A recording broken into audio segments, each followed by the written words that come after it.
कर्मापुर नामक गांव में भीमा नाम का एक व्यक्ति अपनी बीवी और बेटे के साथ रहता था। भीमा की किराने की दुकान गांव की सबसे बड़ी दुकान थी। वह दुकान काफी अच्छी चलती थी क्योंकि भीमा की दुकान पर हर चीज अच्छी क्वालिटी की मिलती थी। भीमा की दुकान से काफी अच्छी कमाई होती थी। उसका घर भी गांव का सबसे अच्छा और बड़ा घर था और घर में किसी चीज की कोई कमी नहीं थी।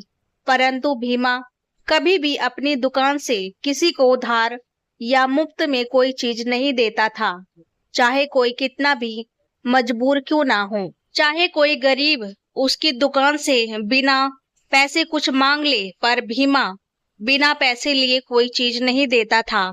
एक दिन भीमा की दुकान पर उसका पड़ोसी अभिषेक आया और उससे कुछ सामान उधार मांगने लगा। अरे भैया, मुझे घर के लिए कुछ राशन चाहिए था। घर में सामान खत्म हो गया है भैया, परंतु मेरे पास पैसे नहीं है। 2-4 दिनों में जैसे ही मुझे तनख्वाह मिलेगी, मैं तुम्हारे पैसे चुकता कर दूंगा।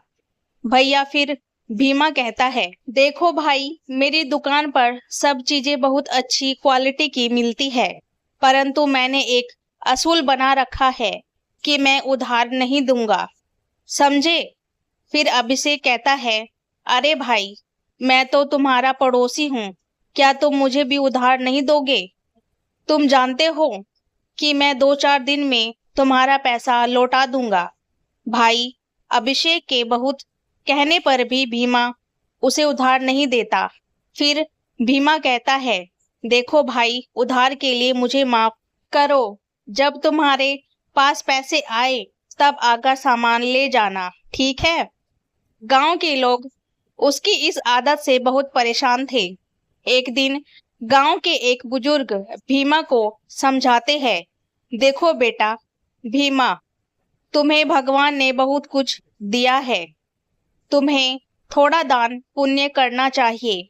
बेटा, यदि तुम बड़े बड़े दान नहीं कर सकते तो कम से कम अपनी दुकान पर आने वाले ग्राहकों को उधार पर सामान देकर ही मदद कर दो, वे लोग तुम्हें दुआएं देंगे। बेटा भीमा सबकी बातें सुनता, लेकिन वह अपने असूल को नहीं तोड़ता। सारा गांव उसकी इस आदत को जानता था। वही दूसरी ओर गांव के दूसरे छोर पर एक धर्मशाला थी। धर्मशाला में दिन में कई भूखे लोग वहां आते और वहां उन्हें भरपेट खाना मिलता। उस धर्मशाला में गरीबों के लिए मुफ्त खाना दिया जाता और बहुत से गरीब लोग रोजाना वहां से खाना खाते। उस धर्मशाला में 4 लोग खाना बनाने के लिए रखे गए थे और मग्न उस धर्मशाला का संचालक था। चाहे कोई गांव का हो या कोई बाहर का, कोई अजनबी, यदि कोई भी भूखा वहां आता तो उसे खाने को दिया जाता। लोग खाना खाकर बहुत सी दुआएं देकर जाते। गांव के सभी लोग उस धर्मशाला चलाने वाले को बहुत सी दुआएं देते थे। गांव के लोग कहते, अरे भैया, भला हो इस धर्मशाला चलाने वाले का, न जाने कितने ही भूखे लोगों का पेट भरता है, कितने ही भूखे लोग खाना खाने के बाद उसे दुआएं देते हैं, भगवान उसका भला करे। मग्न उस धर्मशाला की देखरेख करता था। भीमा का बेटा सुरेश गांव के स्कूल में 12वीं कक्षा में पढ़ता था। भीमा के घर में कोई कमी नहीं रखी हुई थी, परंतु उसकी बीवी सुरभि और उसका बेटा सुरेश उससे इस बात से नाराज रहते थे कि वह इतना पैसा रखते हुए भी किसी प्रकार का दान नहीं करते। एक दिन सुरेश अपनी माँ से कहता है, माँ, भगवान ने पिताजी को कितना पैसा दिया है, उन्हें कहिए कि थोड़ा बहुत दान करे। गांव के लोग उनके बारे में बहुत उल्टी सीधी बातें करते हैं। सुरेश की माँ कहती है, हाँ बेटा, मैं भी उन्हें कई बार समझा चुकी हूँ, परंतु वह मेरी बात बिल्कुल नहीं सुनते।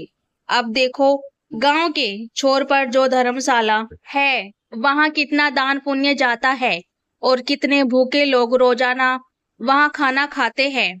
उतना दान ना सही, परंतु तुम्हारे पिताजी को थोड़ा बहुत तो दान करना चाहिए, इससे लोगों की दुआएं मिलती है। और कितना नाम होता है। तभी भीमा वहां आ जाते हैं और उनकी बातें सुन लेते हैं।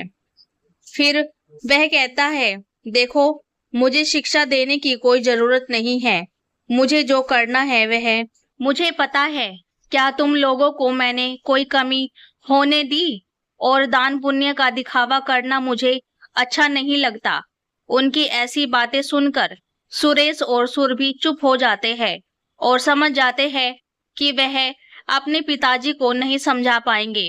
इसी तरह दिन बीत रहे थे। गांव की धर्मशाला खूब बढ़िया चल रही थी और बहुत से भूखे लोग खाना खाने आते रहते थे। और इस तरफ भीमा के व्यवहार में कोई फर्क नहीं आ रहा था। उसे कोई फर्क नहीं पड़ता था कि गांव के लोग उसे क्या कहते हैं। गांव के लोग उसके बारे में तरह तरह की बातें करते थे कि कितना कंजूस है, भाई भगवान को न मानने वाला है, भैया उसके मन में कोई भी दया भाव नहीं है, भाई यह कभी किसी को बिना पैसे का कुछ नहीं देता। बताओ, भगवान ना करे यदि उसके ऊपर कोई संकट आ गया, यह किसी की दुआओं में भी नहीं आएगा। एक दिन अचानक भीमा की तबीयत खराब हो जाती है और वह दुकान पर ही बेहोश होकर गिर जाता है। दुकान पर खड़े ग्राहक तुरंत उसे अस्पताल लेकर जाते हैं, जहां डॉक्टर उसे जांच करने के बाद बताता है उसे लकवा मार गया है। अब भीमा ना बोल सकता था, ना चल सकता था। गांव में भीमा के बीमार होने की खबर आग की तरह फैल गई। सभी लोग उसके बारे में बातें करने लगते हैं। कुछ लोग कहते हैं, अरे भाई, अगर इसने कुछ दान पुण्य किया होता तो आज किसी की दुआ भी लग जाती, परंतु इसने तो कभी किसी की मदद की ही नहीं, ना ही एक पैसे की चीज किसी को मुफ्त में दी। अब तो भगवान ही इसका मालिक है। भगवान, इस तरह गांव में लोग तरह तरह की बातें करते रहते हैं। भीमा के इस तरह बीमार हो जाने के बाद दुकान पर काफी नुकसान होने लगा और गोदाम में पड़ा सामान खराब होने की कगार पर आ गया था। भीमा कुछ बोल नहीं पा रहा था, जिससे कि वह अपने बेटे को कुछ समझा पाता, कुछ कह पाता, परंतु वह लाचार था।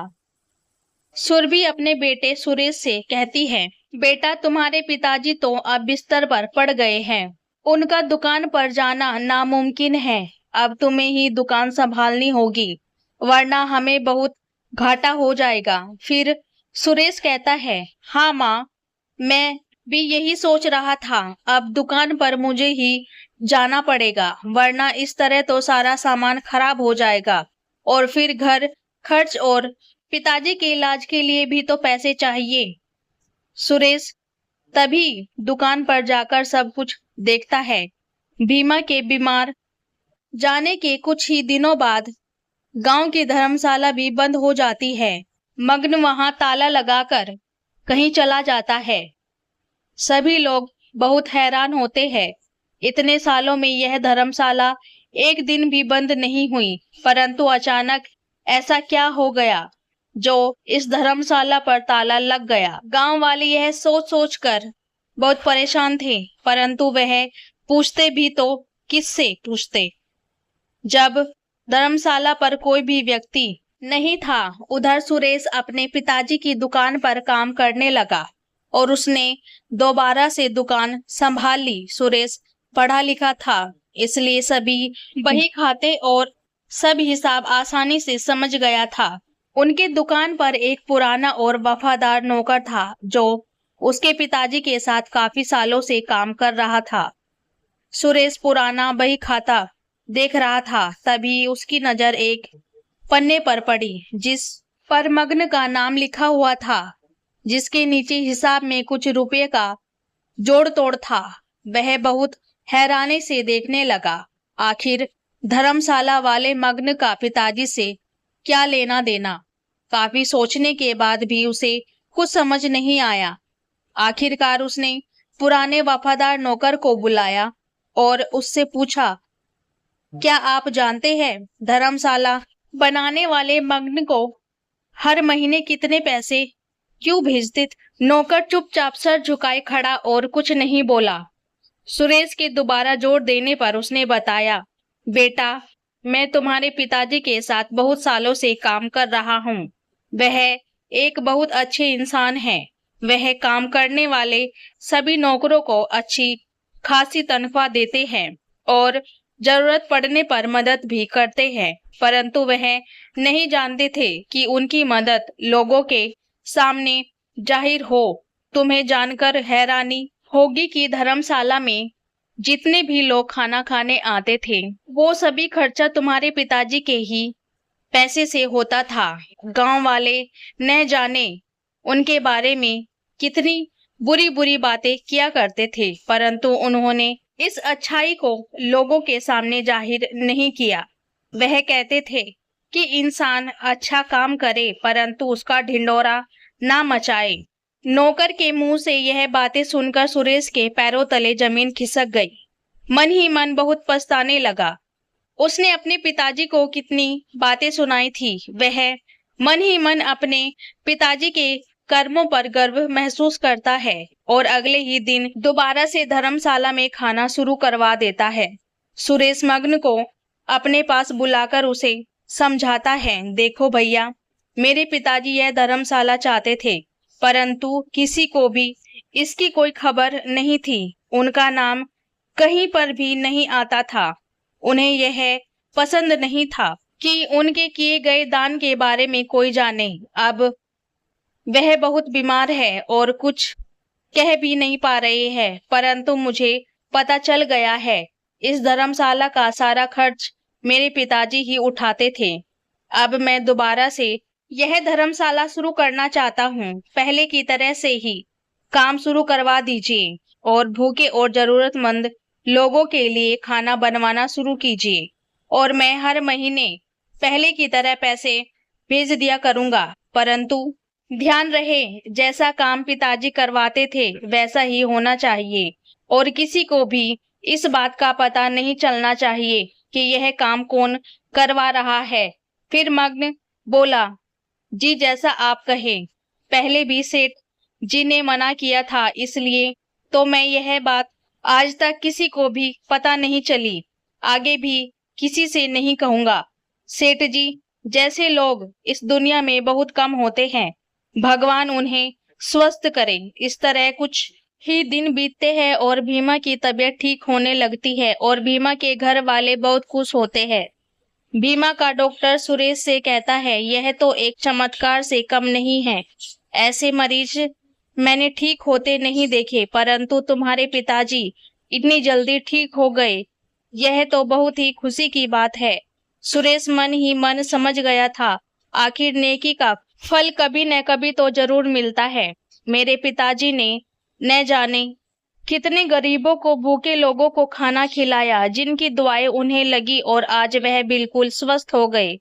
इसके बाद से भीमा और उसके बेटे सुरेश के अलावा यह बात कोई नहीं जानता था कि धर्मशाला में खाना कौन भेजता है। धर्मशाला पहले की तरह रोजाना भूखे लोगों का पेट भरना शुरू कर दिया। भीमा पहले की तरह धर्मशाला चलाने लगता है, परंतु गांव में अभी भी किसी को नहीं पता था कि धर्मशाला का खर्चा आखिर कौन उठाता है।